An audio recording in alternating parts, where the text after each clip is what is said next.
Jim White and Simon Jordan With ganging screens. up on Arsenal Invincible Martin Keown. Trying to. We want to talk about this. Simon, you mentioned it a moment ago, Simon, the events at Anfield the other night, which makes one think, do the FA need to take the harshest of lines, even if it verges into punishing passion and emotion? Now, of course, what I'm talking about is what we saw. Liverpool won.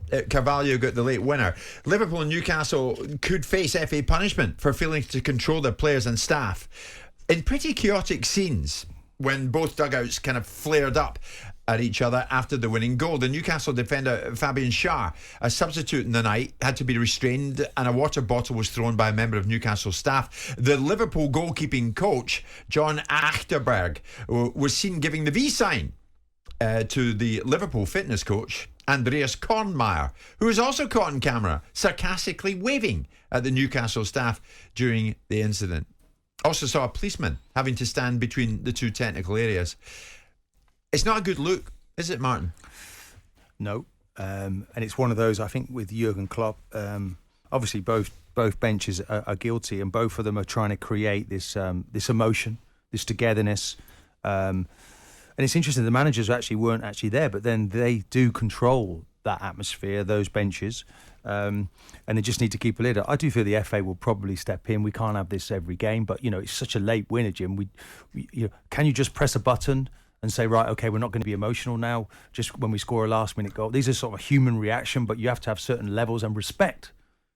And obviously respect was lost there in that game. But I wonder though, Martin, did the FA send the right message recently by not banning both Conte and Tuchel for their touchline antics recently, Simon? I mean, Tuchel was fined 35 grand and a suspended touchline ban. Conte was given a 15 grand fine, no ban. I thought Tuchel was put up in the stands, wasn't he? Yeah, he was. Yeah. He was indeed. Look, I mean, you've got to get the balance right in everything that you do. I mean, the police officer standing between the two dugouts was probably doing a Macarena at the time, so he's probably no use to anyone. But the bottom line is you expect the idea of the benches and the staff to behave in a way which is befitting of the positions that they have. Nobody, least of all me. I owned a football club. I know what emotion looks like. I know what wanting to win looks like. I know what losing looks like more than I know what wanting to win looks like. But the bottom line is you do have to behave yourself. And if you're asking the fans to behave in a certain way and to understand that there's a level of celebration that they can get involved with, then you have to have the standard bearers, which are the managers, the players and the benches, at least getting near to towing some line of reasonable behaviour. We saw this a few years ago when Jose Mourinho reacted very badly to when one of the bench from Chelsea got wound him up when he was the Man United manager. Yeah. And it seems to be that it's actually the peripheral characters that are actually getting involved in this. What's the bench got to deal with it? What's the goalkeeping coach? Well, they see the leaders, don't they? They see the leaders of their club. But Klopp and Eddie Howe weren't involved in this. We've seen situations where managers like Klopp is quite animated at times, isn't he? Yeah, and he creates an incredible atmosphere, well, which you then can't suddenly sort of put your foot on it and say, right, okay, we don't want emotion now. So I applaud what he does in general. But I think it's about a healthy balance, and it's the manager that steps in. I mean, Arsene Wenger, you don't like even me mentioning his name, but he would control the bench. So if you looked at an Arsenal bench, at times I looked at it, in the Steve Bold years, that maybe they're not showing enough emotion. It's very controlled, very calm. So they're just reacting as they see fit. They've scored a late winner, but what they must do is share respect for each gesture. Wenger's lost control in the past, Martin. So as long as we accept they've acted as they see fit, which is a ludicrous assertion, Martin, because no one should see fit. I'm not saying it's correct. I've said they've overstepped the line, and there obviously will be some punishment here. They're acting in an inappropriate fashion. They're acting in a way that will have consequences. So as long as no one cries and no one turns around and says that people getting the book thrown at them is something that's unfair, then we'll all be fine. Yeah, but I do think it's a little bit of a wind-up with Jurgen Klopp, and he's very good to detach himself from it afterwards. But very incredible, and he doesn't really carry it through. A lot of it stems from this time wasting.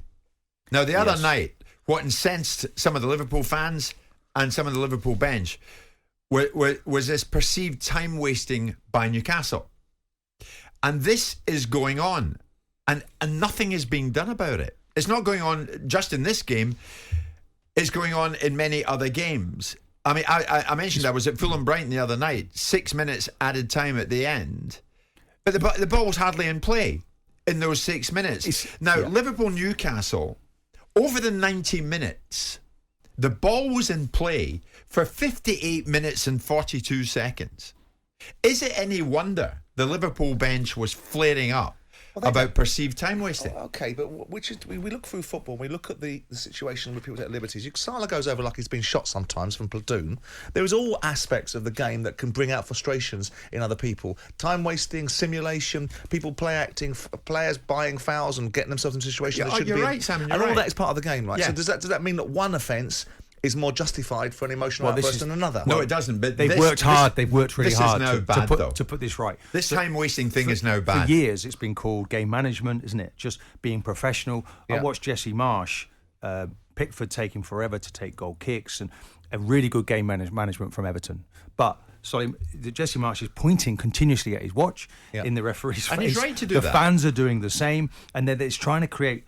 Because they want a momentum leads. They want to dominate. They want to take the team, as Liverpool do. And all these stoppages stop that momentum. Yeah.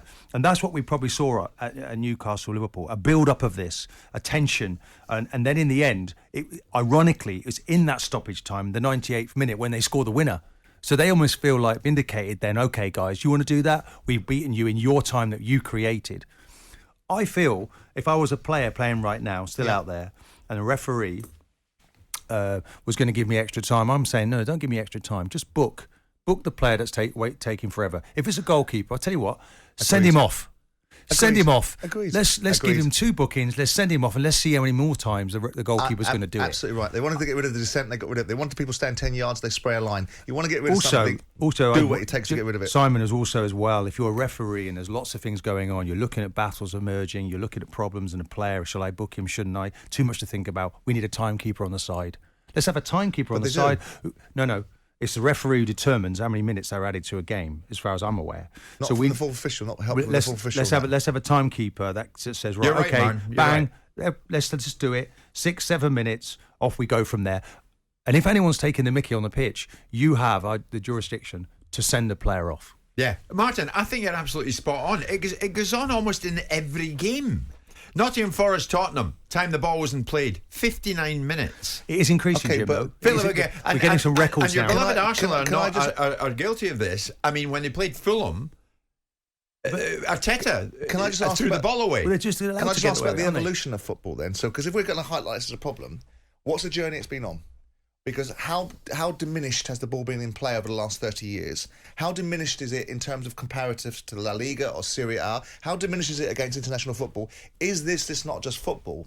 And how football's evolved? Yeah, it's a good point, Simon. Because I wonder, unfortunately, we've had to get used to it. Yeah, if we're going to compare to what we're saying now is unacceptable, what are we comparing it to when it was? You're right. It's been going on forever. For a lot of people. Now we're looking at it with a critical eye. Broadcasters are looking at it because the value for money in terms of the broadcasting content is being diminished by people not playing football at a high level. So I think this agenda's been started by the broadcasters, and then it becomes a discussion, and people go, let's look into this and make it and highlight it. I think you're fine. Send them off. I agree. But absolutely. Jim, but I do feel it's actually this is something born out from the really good teams who've got the ball, want to pass, and all the time all these stoppages, putting the ball out of play. I think there was a situation a few years ago when we were down to 50 minutes or something. So, there is an argument people want to, I don't agree with this, we just play for an hour. But we just play for an hour and we go to the clock.